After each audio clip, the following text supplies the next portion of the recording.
Hi guys, today I'm going to talk about what you need to do when there is less than 1 month left for the examination. So first and foremost thing, you need to know what are the areas remaining for the examination. You might cover around 4 to 5 papers or 4 to 5 areas, and then you may have 4 to 5 areas remaining. Areas in the sense the papers, whether it's print media, electronic media, or development communication, public relation, advertising. So all these things might be remaining. So what you need to do when you have so many areas to be covered? So first and foremost thing you need to do is that you need to divide the entire time based on slots, and these slots have to be around 1.5 to 2 hours. If you have more than 5 to 6 papers to cover, then it should be around 1 or 1.5 hours, because you have to give time to all the 6 to 7 papers which you have not covered. I also did the same thing during my preparation. I had 4 papers remaining, so I used to do this 2 hour slots where I used to cover one paper in those 2 hours. Like print media was remaining, so development communication was remaining, so 2 hours to print media, 2 hours to electronic media, and this was during the daytime. In the evenings I used to do the paper 1, and this is just 1 month before the examination.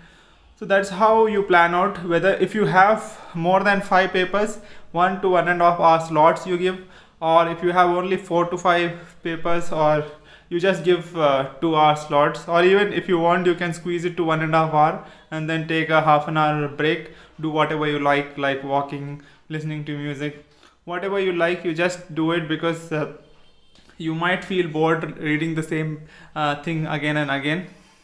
And then after that, if you have covered all the papers, then you start off with solving the previous year's question papers, especially of the paper 1, because there are times when questions in the paper 1 have repeated, and that's why you need to give more emphasis on the paper 1.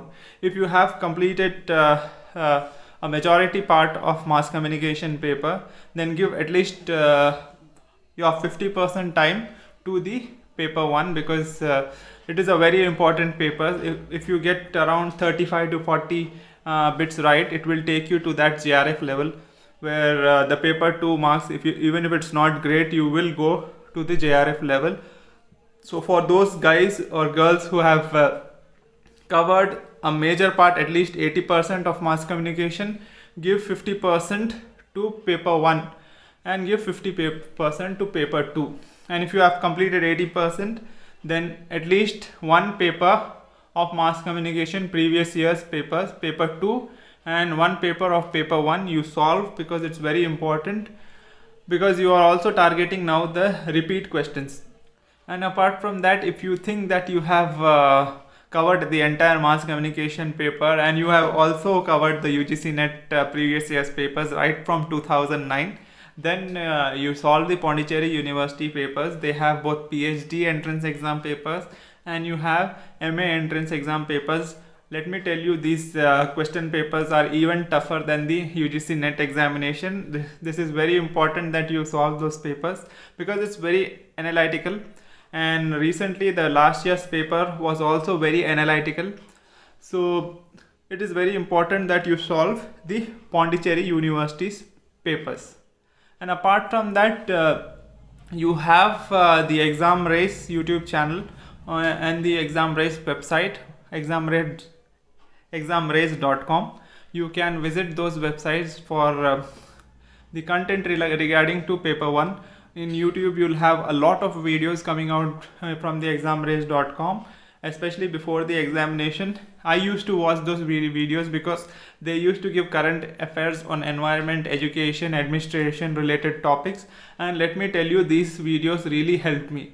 I have no tie-ups with that channel, so you can believe me, because I have gone through the process and I have used examrace YouTube channel for my preparation, and that's where I suggest that now you should focus more on the paper 1 part, so that you get a good score in the paper 1, because most of you think that mathematics is very tough when it comes to paper 1. Let me tell you, it is not tough. You just follow the right material and the right YouTube channel. So do visit the examrace YouTube channel. They also give you expected questions before the examinations. I have seen before that 4 or 5 questions what I have watched from the YouTube channel, the examrace YouTube channel, has come on the net exam question paper. So it's very important that you get the right source and follow the right channels. So this is what you have to do before the examination. Now this is the last month. Make sure that you give 100% time to your preparation and don't get demotivated. You just focus on keeping your preparation perfect. Try to keep it as perfect as possible. Cover all the areas in mass communication, and give more time to paper 1, because you are very closer to the examination and paper 1 matters a lot. So guys, all the best and keep working hard.